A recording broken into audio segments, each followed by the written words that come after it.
Here we go. Thankfully, in the world of radio, since this is a communication platform, I've got the First Amendment on my back. There's only a few things I can't say on the air. Everything else is game up, right? So we're gonna get all First Amendment on this one, and I'm gonna have some fun. Okay, ready, Matt? Yeah. Welcome to the Flathead Home Show. Hey, friends, are you having a good weekend out there? I'm gonna skip my tagline right now and get right to it. Happy summer. Happy summer. We had a little bit of a scare earlier this week with the fire that blew in, except for it wasn't our fire. It was like a fire over state lines, and it just made the sky all smoky. And I was thinking, no, we've been doing so good. And then sure enough, it kind of cleared up a little bit. So yeah, are you having a good summer? Hey, this is your local real estate radio source. I'm just honored that for over 7 years now, we've been bringing great information, good guests, good compelling topic, and good discussion to the airwaves so that you, the friendly Flathead residents and beyond, can be aware of real estate in your community. By the way, yes, interest rates have been, crawling their way down a little bit, still in the sixes for most everybody. And let me give you a little pro tip here, a little hack for you. Just because the interest rate may say it's 6.5 doesn't mean that that's what you're going to get, right? You got to understand, that's the base. Okay, so if let's discuss both ends of that spectrum. If you are a buyer, and you have a credit score that begins with a 5, you're not getting 6.5, right? You're going to get 7. You're going to get 6.875. You're going to get something like that because that's considered higher risk, and the lenders, those that are buying that loan, aren't going to want to be as favorable on that. If you are a borrower that has a credit score that begins with a 7 or an 8, you're going to do better than that, right? So you got to understand, just because that's what the media is announcing or the websites are showing or the newspaper is printing doesn't mean that that's what you're promised. It also means that that's not what you have to be with, right? You can buy the rate down. There are plenty of lenders out there that have been doing that and been doing that for several years. In fact, I've helped a lot of buyers land with 5 and sometimes even 4, even in today's market. So just because you see that doesn't mean you have to accept it. Get with your professionals. Call me and I'll show you how to do it, okay? 871-9404. Okay. I want to thank my great sponsors, All About You Wellness and Aesthetics, and Montana Basement Solutions, solving your water and mold problems for good. Let's talk about brokerage, Matt. I'm going to talk about brokerage. So I've been at this thing for 13 years now, and I've seen a number of brokerages start, and some of them disappear, some of them merge. In fact, the largest brokerage in our state is a merger of brokerages, and I'm not going to name them because they're good people, and I'm not here to make fun of them. But let's talk about brokerage for a second. What is a brokerage to an agent, and why is there a brokerage to an agent? Well, in the state of Montana, just like many, many, many other states, there are essentially 2 licenses that a real estate professional can hold. They're going to start with what's called a salesperson license, which is your agent. And then they can graduate at some point via business and time into what's called a broker's license. And then some brokers get what's called a supervising broker endorsement attached to that license, okay?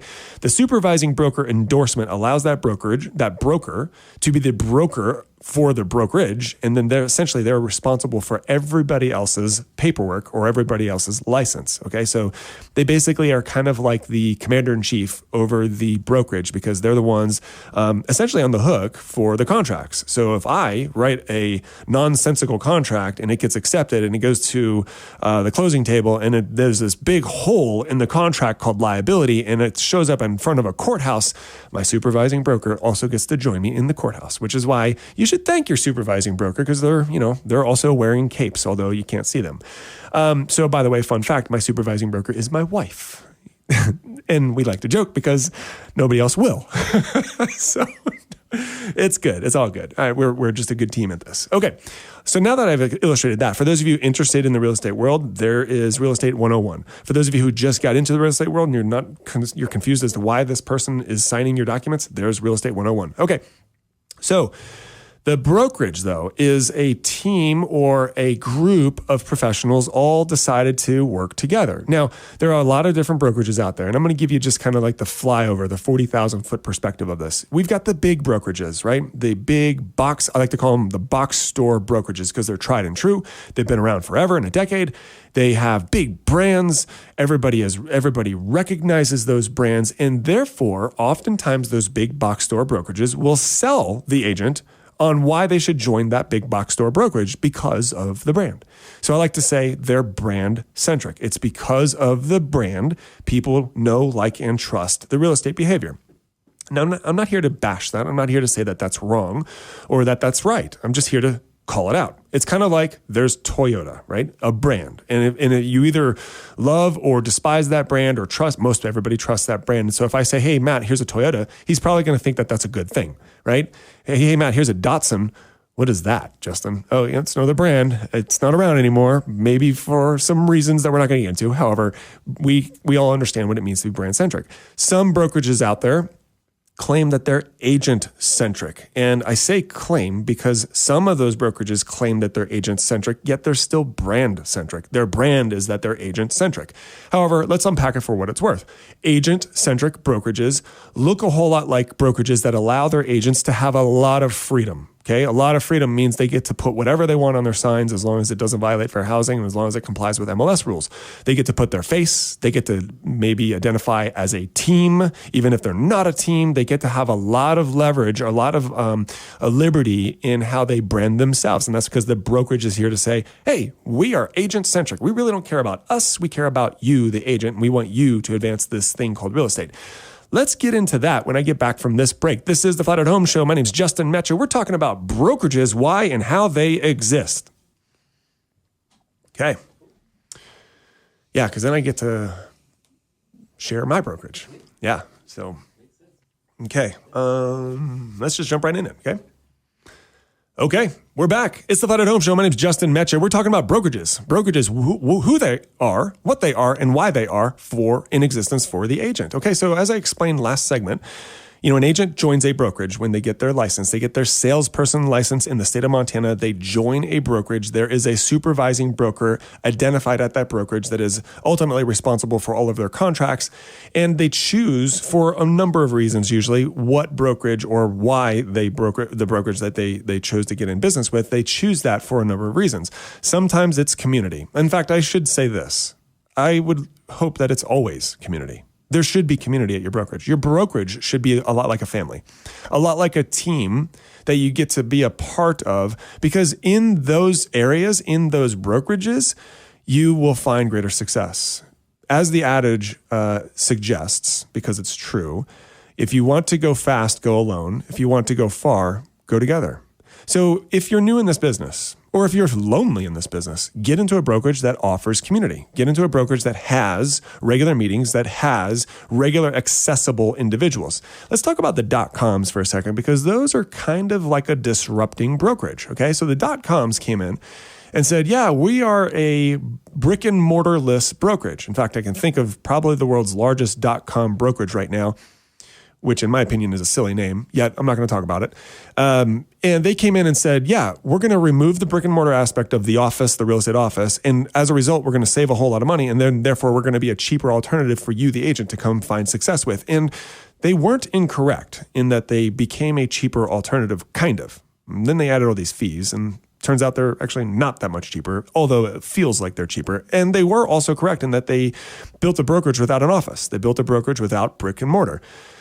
To which the rest of us said, that's cool. Cast your faith and trust and enter into partnership with a real estate company that doesn't believe in buying real estate. That doesn't make a lot of sense to me at all. That'd be kind of like saying, I don't believe in buying a home, yet you should trust me to help you buy a home. No, that's Justin throwing punches. And yes, I threw punches because First Amendment. Okay, then the .coms even started to disrupt themselves, because this one started to gain a whole lot of popularity because agents were like, yay, I get to save a lot of money. I get to make more money. And I also have this downline that I get to recruit 3 of my friends to. And suddenly it's like I'm selling Mary Kay, except for it's supposed to be real estate, except for it's not real estate because we don't have an office. Gosh, that's a tongue twister. Okay, then the other .com said, well, we can do it like them, except for we're going to even drive the costs lower. We're going to be even more affordable. And people now have to barely pay anything to be in real estate. The problem I have with all of that .com shenanigan is that it's very hard to succeed in isolation. When you're a .com, where's your community? Where's your community? Where are you getting together? Oh, we have an avatar in a video game environment. That doesn't work. This is real estate, man. This isn't a video game. I'm not going to trust a professional who think that that's worth it. Where's your community? Now, I know that Zoom came along and made community a little bit more accessible through a screen. And I'm not going to take credit away from that. I understand that works, except still pales in comparison to face-to-face, still pales in comparison to actually having live in-person training and having a supervising broker who is accessible down the hall, not across the state. Okay, so that's throwing punches again. And I bring all this up because, friends in the real estate community, if you're feeling lonely, if you're feeling like you don't have access, check your brokerage. Check to see if they check those boxes. All right. And friends who are not in the real estate community, although you are anyways, because you're part of the real estate community, either as a customer or as a professional, ask your agent how they're doing. And if you're entering into the real estate world, ask your brokerage how they serve you. You have the right to do that. Remember, your brokerage agents, your brokerage is the first person you get into business with. The first transaction in real estate is the transaction that involves you joining a brokerage. Interview them hard. All right. Now, here's the last little minute I have of the show, and I'm going to get a little bit personal. So this guy started with a big box store brokerage a long time ago, and I loved it because the big box store brokerage has $1 billion in transactions that they can lean on called experience and say, Justin, this is how you do it, and this is how you shouldn't do it, and that's fine. And the big box store brokerage also provided a lot of training to this guy becoming a franchise professional with the big box store brokerage. Then I ran independent. And I got into partnership with another person to launch an independent brokerage. And that was great because that was a great experience in the world of business. And then I learned something about partnership. Partnership is not like marriage, okay? I used to think that partnership meant like till death do we part. We're going down this road. We're going to work this thing out all the time. No, partnership is a lot like carpooling. One day you realize you're not headed in the right direction, you get out the car. So I got out of the car. And then I looked at my supervising broker and said, now what? She said, let's do our own. Let's launch our own brokerage. So we asked ourselves, what is our core belief in the world of real estate, the world of business, and the world of life? And that is that you're not supposed to be alone, that you're supposed to be a source of light and a source of hope. You're supposed to even be a source of warmth. And guess what?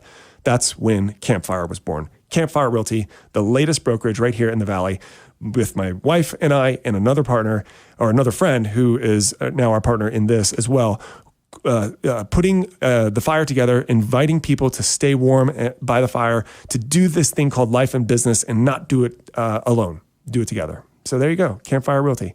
Stay tuned, friends. We're going to burn bright right here on the Flathead Home Show. My name's Justin Meccia. Be safe, be well, have fun. And of course, as always, friends, welcome home.